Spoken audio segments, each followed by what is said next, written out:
furitaanka wadooyinkan ku xirmay xasaradii ka dhacay magaalada Muqdisho ayaa qayb ka hirgelinta heshiiskii dhawaan ka dhacay magaalada Muqdisho ee laga gaaray qalalaasahaasi.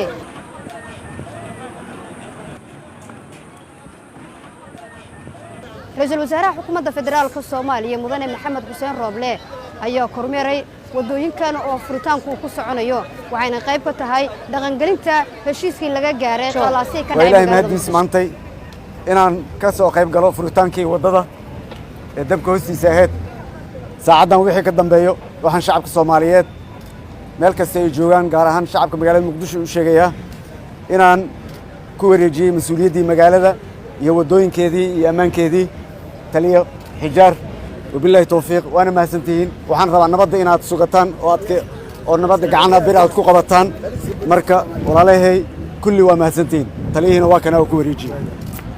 dadka Soomaaliyeed ayay u tahay guul in magaalada Muqdisho dib ay u furmaan wadooyinka ku xirmay xasaradahaasi.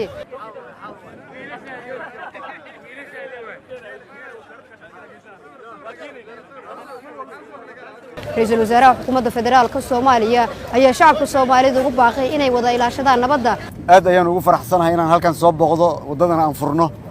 saadarteed waxaan uga mahadcelinayaa dhammaan intii ka soo qayb qaadatay furitaankan waxaan rabaa inaan ku wareejiyo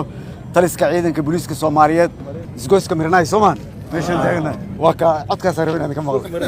waa kaas marka waa mahadsantihiin billahi tawfiiq idinkana ajra iyo xasanaad Allah idinka siiyo.